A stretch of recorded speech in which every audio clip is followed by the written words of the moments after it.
Carolina, Daniela, Bonita, Bermúdez, Carolina, Puerto Rico,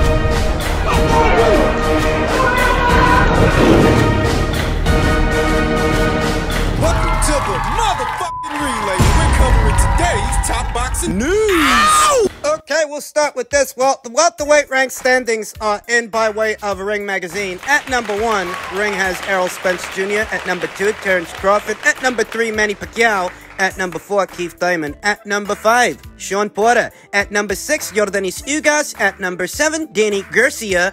At number 8, Jaron Ennis. At number 9, Kudratijo Abdukakarov. And at number 10, Virgil Ortiz Jr.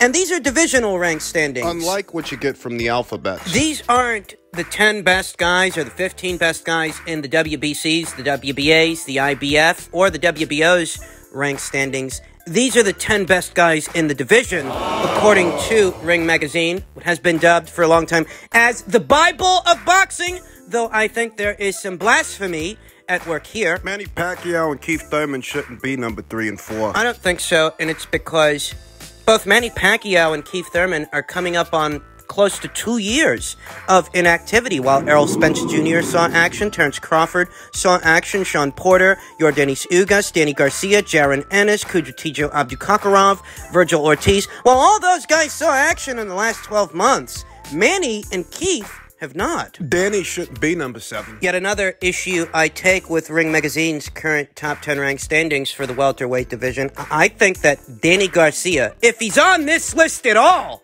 he should be at the very bottom, because he has fought many of the top 10 welterweights, but he hasn't beaten a single one of them, and he's been at welterweight for years. 6 or 7. He didn't beat Keith Thurman. He didn't beat Shawn Porter. He didn't beat Errol Spence Jr. He never fought Manny Pacquiao. He never fought Terrence Crawford. How long are we supposed to consider Danny Garcia a top welterweight when he hasn't beaten any top welterweights? Some might say the same thing about Terrence Crawford, but Terrence Crawford is a reigning world champion, a 3-division champion, unlike Danny Garcia. He's got a belt. What's Danny got? Beats me. He's coming off a loss, and didn't he say he's going up to 154 pounds? Bottom line, I think Danny Garcia... He should either be at the bottom or not there at all. Jaron Ennis being ranked ahead of Virgil Ortiz is yet another small discrepancy. Something else I take issue with comparatively, Virgil Ortiz has fought better fighters than Jaron Ennis, yet Jaron Ennis gets to be ranked 2 spots ahead of Virgil. I think that these two guys should be neck to neck with each other. I agree with them being there, but I happen to think because Virgil's fought better guys, he should be ahead of Jaron Ennis. And you know what? The both of them should be ahead of Danny Garcia. Danny should be at the bottom. Now, these are just Ring Magazine's top 10 rank standings. Transnational boxing rankings and BoxRec's divisional rank standings, they have also been updated. I happen to agree more with Transnational's divisional rank standings as opposed to Rings, as opposed to BoxRec's. Transnationals makes the most sense. Except for two things primarily. Once again, I take issue with Danny Garcia being rated as high as he is. Transnational has him at number 5. I don't think he deserves that spot. He has no elite level wins at this weight, and he's been here for something like 6-7 years. I don't think that Mikey Garcia should be ranked at number 8. No way. I think that spot should go to David Evanesian. David Evanesian, who in BoxRec's top 10 ranked standings comes in at number 6. Mikey Garcia hasn't fought in over a year. I don't think he deserves that number 9 spot. Not for beating Jesse Vergas over a year ago. I think that spot should go to David Evanesian. That makes more sense to me. BoxRec's rank standings are even less agreeable than either Transnationals or Ring. They've got Mikey Garcia as a top 5 welterweight. They've got Danny Garcia there, Jesse Vargas, Igis Kavaliauskas, and Kell Brook. And this sometimes happens with box rank standings because their rank standings are based on a point system, an algorithm. So when you get a fighter like Mikey, who's been a 4-division champion, he has held world titles in 4 divisions, that accumulation of points on their ranks gives him more points than someone who perhaps is more deserving in the welterweight division than he is of a top spot. I've always thought this to be a fundamental flaw of BoxRec's algorithm. Mikey Garcia hasn't done anything to deserve a top spot in today's welterweight division because he's not a titleist there. He hasn't beaten any top fighters there, and he is a very accomplished guy, but that doesn't make him a very accomplished welterweight. But those are their ranks. Whether I agree with them or not, whether you agree with them or not. And you know, upon reviewing these rank standings, I also happened to bump into a tweet from Dougie Fisher of Ring Magazine, and he said something that really caught my attention. He said, bring on the Virgil Ortiz Jr., Jaron Ennis era. And it dawned on me that, yeah, we are ushering in the next cycle, the next crop of welterweights. Virgil Ortiz, Jaron Ennis, Conor Benn, who's not in any of the top 10 rank standings here today, though I think he's making his way there. I think he will be very soon. We're ushering in a new era of welterweights. All those other guys are in their 30s. Errol Spence Jr., Terrence Crawford, Keith Thurman. Forget about Manny. Manny's in his fucking 40s. Danny Garcia. I mean, a lot of these guys that have been around for years, these guys are in their early 30s, approaching their mid-30s. They ain't gonna be around forever. We are no closer to an Errol Spence Jr. versus Terrence Crawford fight here today, April of 2021, than we were a year ago or a year before that. As we enter into the Ennis versus Ortiz Jr. era. But that's where it's at. That's where it is. A lot of the top guys, these are guys that they ain't getting any younger. They're getting long in the tooth. There's a lot of things that haven't happened, some things that probably never will. And the next cycle of welterweights is already here. You gotta wonder what guys like Keith Thurman and Mikey Garcia are going to do as the landscape of the division changes, and we already know that certain other names that are out there are not names that we're going to see them in the ring with. I don't think Keith Thurman's ever going to fight Terrence Crawford. I don't think Mikey Garcia is either. Would he be willing to fight Jaron Ennis? Would Keith Thurman? Keith only has one professional loss. He's also a semi-retired fighter. Just in keeping with the changing of the guard, the old lions versus the young ones, Sean Portier on facing Conor Benn. I don't think there's much to gain for me.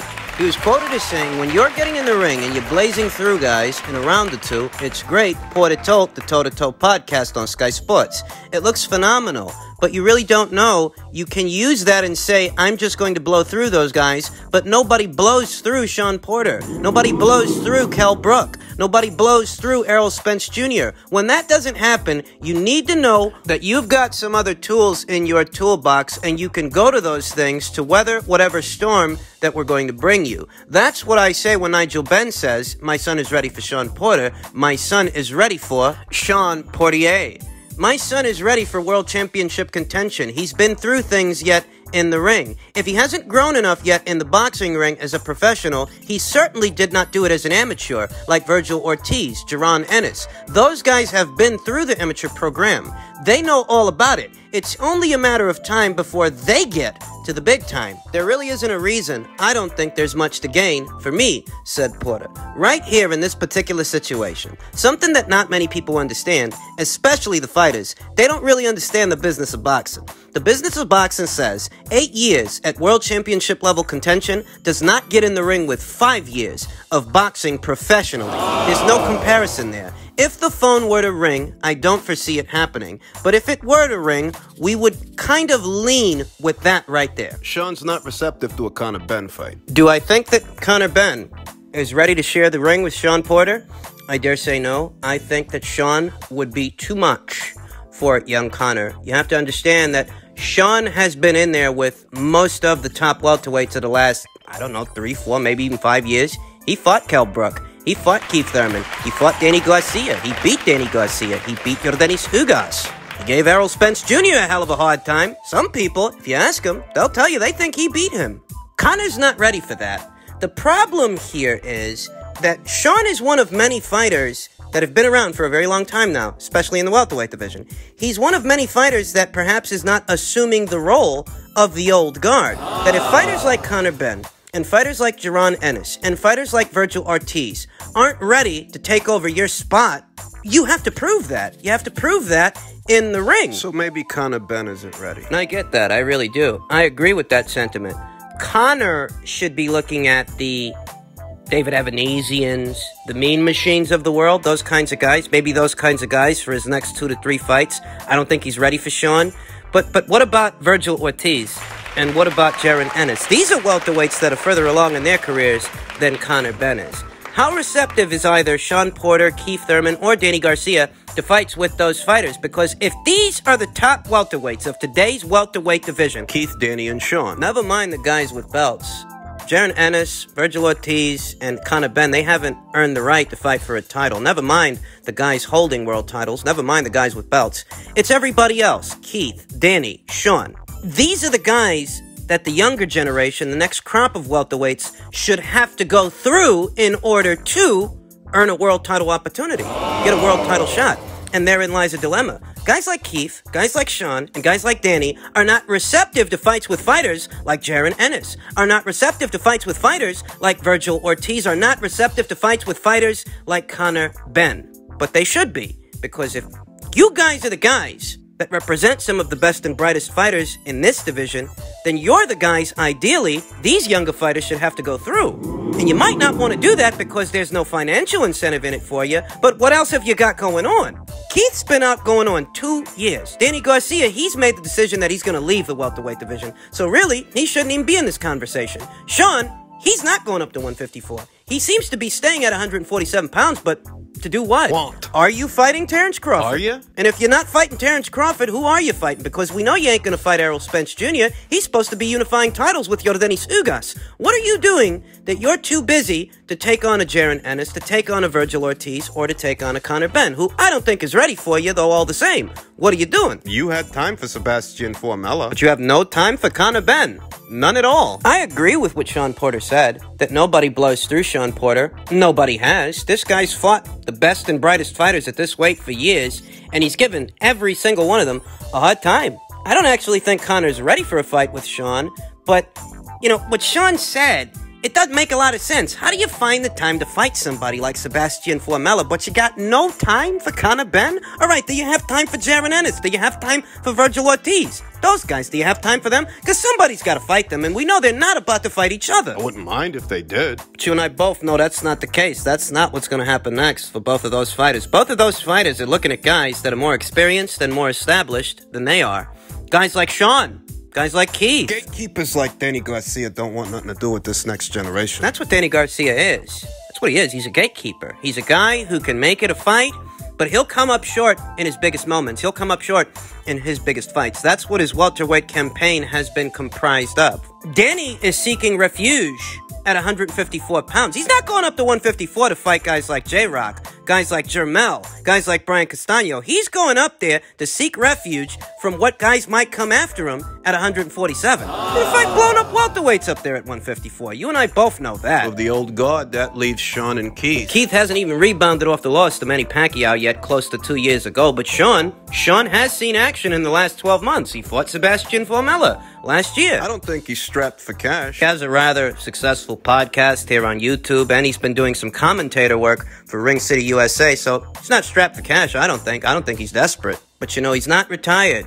He's one of the top 10 welterweights in this division, no matter where you look. And these young guys that are coming, somebody's going to have to deal with them. And finally, in light heavyweight news, per a tweet from Michael Benson, Anthony Yarde will return to the ring versus Atra on the undercard of Denzel Bentley versus Felix Cash, April 24th, later on this month. Callum Johnson is also fighting on the same show, but it sounds as if the plan for Yarde is to still have a rematch with Lyndon Arthur this year.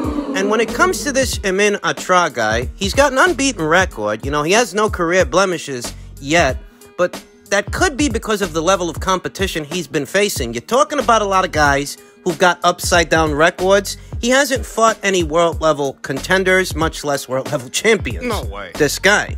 And I guess they're trying to ease Anthony Yarde back into activity after having suffered that loss to Lyndon Arthur late last year in December. And, you know, they're talking about a rematch. They're talking about that being the trajectory for Anthony Yarde. I'm actually surprised that Anthony Yarde is getting back out there before Lyndon Arthur, when it's Lyndon Arthur that has something to build off of, more so than Anthony. It's a very dominant showing for Lyndon Arthur from where I was sitting. Effective usage of the lead hand. Jab. Completely confused and befuddled Anthony Yarde. He didn't know what to do with this guy. And I don't think he's going to figure him out in 2 fights. What are we talking about? He goes in there with this Atra guy and then does what? Goes back in there with Lyndon Arthur? I don't think he's going to be ready for Lyndon in 1 fight, in 2 fights, in 3 fights. I think that serious changes, serious things need to start happening for Anthony Yarde. And I've no recollection of any additions he's made to his corner To improve his skill set. Still with Tunde Yahi as far as I know. He can be a better fighter. He can still be molded into something. He's a young guy who's still got a lot of upside. But the whole slick boxer thing, rolling punches off the shoulder. Just cut that fucking shit out. If you want my opinion, and you're here, so I'll assume that you do, given Anthony Yarde's physical attributes, his characteristics as a fighter, the fact that he's young, he's still got his legs under him, still has his reflexes, minimal wear and tear as a fighter, I think he'd be better suited being molded into a pressure guy or an ambush guy. An ambush fighter. He's got good dimensions for light heavyweight, a strong punch, very athletic, and I think that, you know, you get him out of that Philly shell, rolling punches off the shoulder, break him away from that, get him in there, you know, using a high guard, tight defense, doubling up his jab to close the gap on a guy, catching shots on the arms and gloves while he's closing the gap so that he can get close enough to a guy to unload, heavy artillery, big salvos.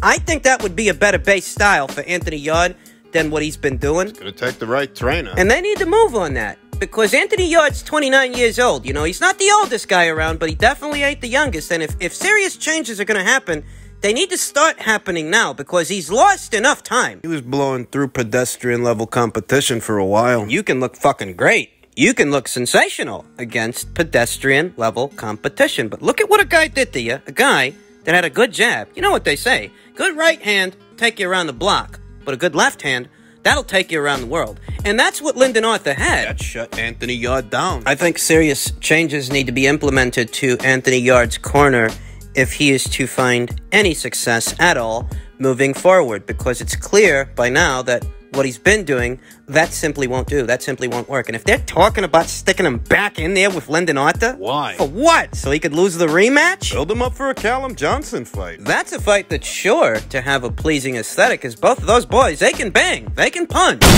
They're both about to have their warm-up fights on the same card. You know, you build up that fight 2-3 fights from now. I don't think Anthony has any answers for Lyndon Arthur, and I don't think he's going to in the near future.